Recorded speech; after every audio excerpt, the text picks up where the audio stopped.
4월 11일 금요일 기도로 돕는 그 사랑 매일 묵상. 오늘은 시편 106편 40절에서 48절입니다. 지금 계속 이스라엘 역사가 이어오고 있는데 지금은 아브라함의 때를 이야기하고 있습니다. 45절 한번 보세요. 106장 45절에 보면 그들을 위하여 그의 언약을 기억하사 그 크신 인자하심을 따라 뜻을 돌이키사 끝없는 죄악에도 불구하고 하나님의 사랑, 우리를 향한 사랑은 단순한 감정이 아닙니다. 그것은 언약이죠. 언약적 사랑, 그걸 헤세드라고 얘기하는데 언약적 사랑이라는 것은 이 포기하지 않는 사랑, 절대 떨어지지 않는 사랑, 영원한 사랑 이렇게 이해할 수 있습니다. 그래서 우리가 어떤 사랑을 받고 있느냐 하면 그 언약적 사랑을 받고 있는 거죠. 그의 언약을 기억하시고라는 제목으로 말씀을 좀 나누려고 합니다. 40절부터 43절까지는 이스라엘의 죄악을 계속 얘기합니다. 하나님을 섬기지만 하나님보다 다른 것을 더 우상 숭배하는 모습이죠. 그러므로 여호와께서 자기 백성에게 맹렬히 노하시며 자기의 유업을 미워하사 그들을 이방 나라의 손에 넘기심에 그들을 미워하는 자들이 그들을 다스렸도다. 포로로 끌려갔다는 거죠. 그들이 원수들의 압박을 받고 그들의 수하에 복종하게 되었도다. 이것이 죄의 결과입니다. 나의 자유를 찾으러 갈 때 그것이 우리를 노예 삼는다는 그런 의미가 있죠. 여호와께서 여러 번 그들을 건지시나 그들은 교묘하게 거역하며 자기 죄악으로 말미암아 낮아짐을 당하였도다. 하나님이 아닌 다른 것들을 추구할 때 결국 내가 원하는 삶을 살아갈 때 하나님이 원하시는 삶을 내가 살아갈 때 인생에 가장 큰 의미와 행복이 있는데 그렇게 하고 싶지 않은 마음이 있는 거죠. 하나님을 사랑하는 마음이 없기 때문에 신앙생활이 이렇게 율법적이고 종교적인 율법 생활이 되는 거예요. 그러니까 그는 반복합니다 그냥. 죄를 안 져야지 하다가 또 죄를 짓고 뭐 하지 말아야지 하다가 계속 반복하는 말씀 좀 읽어야지 하다가 잘 못 읽는 그러니까 하나님보다 더 사랑하는 대상들이 있는 거죠. 우리 24시간 시간은 한정돼 있습니다. 그 24시간 시간을 다른 것들로 다 채우기 때문에 하나님께 드릴 시간이 없는 거죠.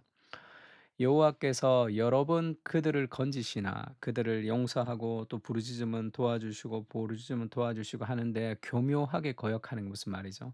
좀 편해지면 또 하나님 잊어버리고 또 편해지면 하나님 잊어버리고 그런 삶의 반복. 그러니까 왜 그러냐면 하나님보다 더 사랑하는 대상들이 있기 때문에 그런 것이고 신앙이라는 것은 이런 율법주의적으로 그렇게 인간의 결단을 통해서 시작되는 것은 아닙니다. 그러니까 도덕주의와 율법주의의 핵심이라는 것은 기쁨이 없는 신앙생활이에요. 죄 짓지 않으려고 노력하기 때문에 사랑 가운데 우리가 순종하는 것이 아니기 때문에 그렇습니다. 그러면 결과가 좋지 않으면 무너지게 되죠. '내가 아버지의 명을 어금이 없거늘 왜 나한테는 이렇게 안 해 줍니까?' 얘기하는 그런 누가복음 15 장의 첫째 아들 같이 됩니다. 그리고 이런 율법적으로 신앙생활하는 것을 보면 믿지 않는 사람들이 우리 안에 기쁨과 소망에 관한 이유를 모르기 때문에 매력을 느끼지 못하고 오히려 신앙생활에 마음이 닫히게 됩니다. 늘 삶에서 어렵고 늘 인상을 쓰고 있고 늘 힘들고 그러면 예수 믿는 능력이 어디서 나올까요? 우리는 환경을 넘어서는 복음 안의 기쁨이죠. 예수 믿으면 이것이 잘 되고 저것이 잘 되고 그런 환경이 아니라 환경 속에서도 흔들리지 않는 그런 감사와 기쁨이 있어야 되는 거죠. 그것이 복음 안에 하나님이 나와 함께 하시는 것으로 가질 수 있습니다. 어떻게 그렇게 가질 수 있냐면 지금은 힘들지만 이것이 합력하여 선을 이루신다는 것을 신뢰하기 때문이죠. 하나님의 더 크신 계획 안에 오늘의 내가 있다는 걸 아는 겁니다. 그러니까 당장 오늘 하루에 내가 기분 좋지 않더라도 뭔가 내가 뜻대로 되지 않는 일이 있더라도 하나님의 크신 계획 아래서 하나님이 지금도 나와 함께 하신다고 생각할 때 우리는 완전히 무너지지 않습니다. 그 복음이 우리 안에 그 기쁨을 계속 가져가는 거죠. 그래서 그냥 단순히 우리가 하나님을 사랑하려고 노력하지 않는 단순한 신앙생활은 늘 이런 죄를 반복하면서 무너지게 하는 거죠. 그럼 어떻게 해야 되느냐? 언약을 기억해야 되는 거죠. 그러나 여호와께서 그들의 부르짖음을 들으실 때에 그들의 고통을 돌보시며 늘 하나님은 속으시지만 우리가 도와달라고 하면 늘 도와주십니다. 왜죠? 그들을 위하여 그의 언약을 기억하시고 그 크신 인자하심을 따라 뜻을 돌이키사 우리가 회개했기 때문이 아니에요. 우리가 뜻을 돌이키고 하나님께 하나님을 사랑한다고 고백했기 때문이 아닙니다. 여전히 우리는 죄악 가운데 있고 이 고통이 없어지도록만 기도하는 거예요. 그럼에도 불구하고 하나님의 인자하심 때문에 하나님이 뜻을 돌이키십니다. 그래, 늘 반복하고 늘 반복하고 늘 반복하지만 끝까지 내가 너를 책임지며 끝없는 사랑으로 너를 사랑해서 결국에는 그것으로부터 벗어나게 될 것이다. 그 하나님의 사랑의 자신감이 있는 거죠. 우리가 늘 배신하고 배신하고 배신하고 배신하는데 "그래 배신해 봐라. 내가 끝까지 너를 사랑할 것이다."라는 압도하는 사랑으로 우리를 추적해 오시면서 우리를 완전히 정복하시는 거죠, 그 사랑으로. 그 사랑을 기억할 때 인생의 여러 가지 것들이 힘들지만 하나님을 위해서 인생을 드릴 수 있습니다, 기쁨으로. 그들을 사로잡은 모든 자에게서 긍휼히 여김을 받게 하셨도다. 여호와 우리 하나님이여 우리를 구원하사 여러 나라로부터 모으시고 우리가 주의 거룩하신 이름을 감사하며 주의 영예를 찬양하게 하소서. 여호와 이스라엘의 하나님을 영원부터 영원까지 찬양할지어다. 모든 백성들아 아멘 할지어다. 할렐루야. 왜 이렇게 이 하나님을 우리가 찬양해야 됩니까? 끝없는 사랑으로 우리를 추적해 하시는 그 사랑이 있기 때문이죠. 그 사랑을 기억할 때 인생은 반복적인 죄로부터도 우리가 승리할 수 있고 하나님 앞에 정말로 인생의 의미 있고 행복하게 살아갈 수 있습니다. 창세기 15 장에 보면 그 아브라함의 언약을 지금 얘기하고 있죠. 그 아브라함이 그렇게 얘기합니다. "이 땅을 소유로 받을 줄을 무엇으로 알리까?" 하니까 하나님이 "야 3년 된 암소, 3년 된 암염소와 그다음에 순양과 산비둘기, 집비둘기 새끼를 가져오라." 그래서 제사를 드리는 것 같은 의미가 있죠. 이때는 아직 제사 제도가 완성되지 않았지만 이 정결한 제사에 사용되는 짐승들을 가지고 옵니다. 또 그 모든 것을 가져다가 중간을 쪼갠다는 거예요. 짐승을 중간을 쪼개는 거예요. 그럼 피가 철철 흐르겠죠. 반쪽을 이쪽 편에 반쪽을 왼편에 해서 그 중간에 길을 만듭니다. 핏길이죠. 그래서 서로가 지나가면서 이 약속을 지키지 않을 때 '내가 이렇게 죽겠다. 내가 목숨을 내어 놓고 내가 지킬 것이다.' 했던 그런 언약, 구약 고대의 계약서를 쓰는 방식입니다. 솔개가 사체 위에 내릴 때 피가 많이 났다는 거죠. 아브라함이 쫓았습니다. 그리고 해질 때 깊이 잠이 임하고 큰 흑암과 두려움이 아브라함에게 임했고 그리고 나서 이제 하나님이 예언하고 나셔서 그걸 언약이라고 그러죠. 언약할 때 그 히브리어로 베리트라는 뜻인데 언약이 이 자르다라는 뜻입니다. 죽이다 이런 뜻입니다.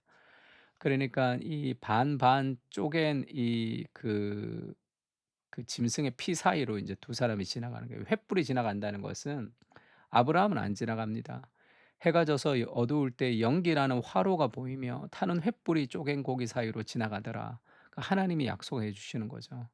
"내가 이것을 지키지 못할 때 내가 죽겠다. 내가 죽음으로써 내가 보장한다." 그런 의미도 있고 그리스도의 죽음을 통해서 그것을 완성해 주실 것이다라는 그런 제사와 피, 죽음의 의미가 있습니다. 그러니까 아브라함과 동시에 계약을 맺는 게 아니에요. 아브라함은 안 와요. 하나님만 가십니다. 그래서 아브라함에게 끝없는 사랑의 증표를 주시는 거죠. 결혼식이에요, 이게 언약이라는 것은. 그러니까 결혼 반지를 인제 끼워 준 겁니다. "네가 어떻게 나를 배신할 수도 있지만 내가 끝없는 사랑으로 너를 사랑하겠다. 사랑하고 싶을 때나 사랑하고 싶지 않을 때나 보고 싶을 때나 보고 싶지 않을 때나 좋아질 때나 싫어질 때나 감정과 환경에 상관없이 내가 너를 영원히 사랑할 것이다." 그 은혜의 약속이죠. 그 사랑을 우리가 깊이 정말로 경험할 때 인생을 드리게 되는 거죠.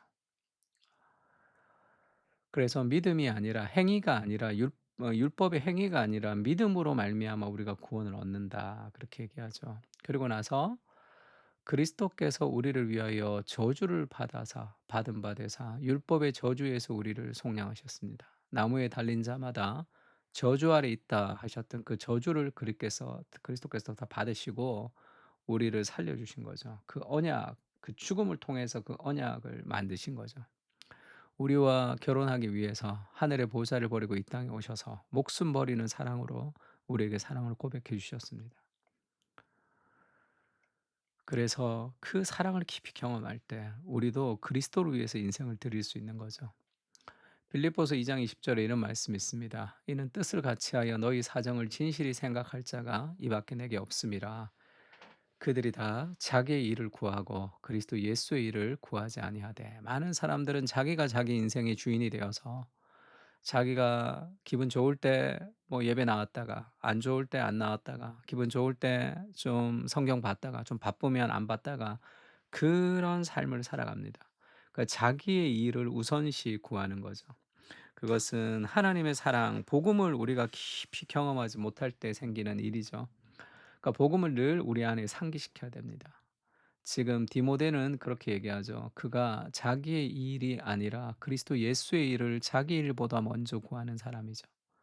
디모데의 연달 너희가 안 하니 자식의 아버지에게 함같이 나와 함께 복음을 위하여 수고하였느니라. 그렇게 얘기합니다. 끝없는 죄악 가운데서도 포기하지 않는 사랑으로 우리를 압도하시는 주님, 그 은혜와 사랑을 기억하며 사랑에 매료된 인생을 살게 하옵소서. 죄보다 나보다 하나님을 더 사랑할 때 인생에 참된 소망이 생깁니다. 복음의 은혜를 누리게 하시고 나를 위해 사는 것이 아니라 그리스도를 위해 살게 하옵소서. 아멘. 노력이 아니라 사랑이죠. 하나님의 그 사랑을 인격적으로 깊이 부어 주십시오. 그 사랑에 감격해서 그리스도가 우리를 위해서 인생을 드린 것처럼 우리도 주를 위해서 인생을 드리며 살아가게 해 주십시오. 그렇게 다 같이 기도했으면 좋겠습니다. 기도하겠습니다.